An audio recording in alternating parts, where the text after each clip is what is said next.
Good morning student.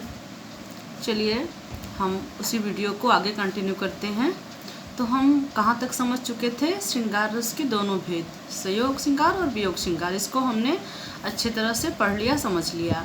अब बात करते हैं दूसरे रस की, करुण रस की, जिसका स्थायी भाव है शोक। अब ये क्या है?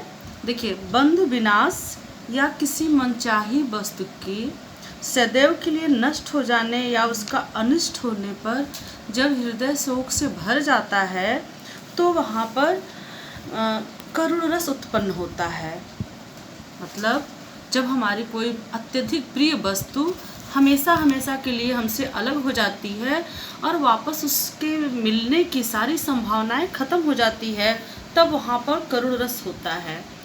इसका उदाहरण है, अभी तो मुकुट बंधा था माथ, हुए कल ही हल्दी के हाथ, खुले भी न थे लाज के बोल, खिले थे चुंबन शून्य कपोल, हाय यहीं रुक गया संसार, बना सिंदूर अनल अंगार, बातहत लतिका यह सुकुमार, पड़ी है छिन्नाधार।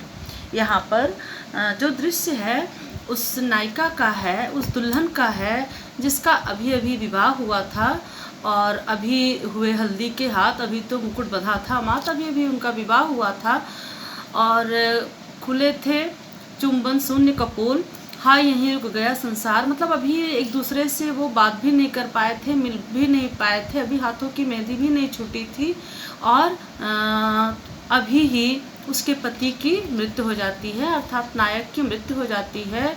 और बातहत लतिका यह सुकुमार, पड़ी है छिन्नाधार। और वह सुकुमारी जो लता के समान सुकोमल नायिका थी, वो जैसे लता अपनी जड़ से टूट करके एक जगह पड़ जाती है रास्ते में, वैसे ही वह अर्धविक्षिप्त सी, मूर्छित सी पड़ी हुई है। तो यहाँ पर करुण रस है क्योंकि शोक नामक स्थायी भाव उत्पन्न हो रहा है, यहाँ पर करुण रस हो रहा है। अब देखिए, एक चीज़ मैं आपको और क्लियर कर दूं कि वियोग और करुण को कभी कभी लोग एक ही जैसा मान लेते हैं, एक रस मान लेते हैं, असमंजस की स्थिति में हो जाते हैं। पर वियोग और करुण एक नहीं है, एक जैसा है लेकिन एक नहीं है। वियोग में प्रिय मिलन की संभावना बनी रहती है, प्रिय से दूर होते हैं पर भविष्य में उससे मिलने की संभावना बनी रहती है। लेकिन करुण में क्या होता है?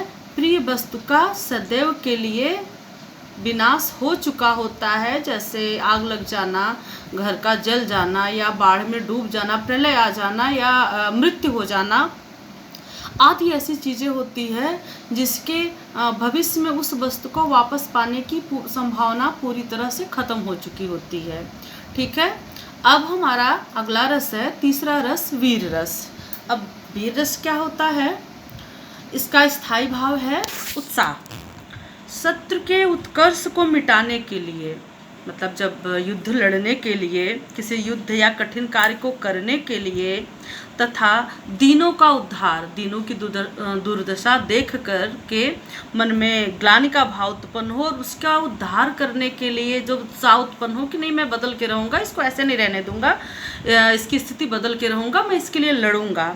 तथा धर्म का उद्धार, जब व्यक्ति धर्म के लिए, देश के लिए, आदि के लिए, उसके उद्धार के लिए, उसके लिए खड़ा होता है डटकर, तो वहाँ पर उत्साह नामक भाव जागृत होता है।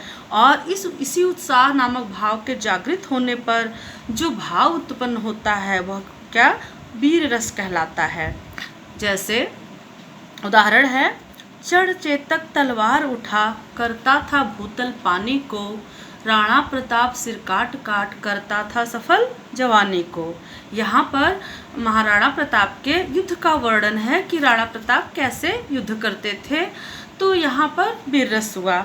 आप दूसरा ले सकते हैं, दूसरा उदाहरण मैं आपको बता रही हूँ, सरफरोशी की तमन्ना अब हमारे दिल में है, देखना है जोर कितना बाजुए कातिल में है।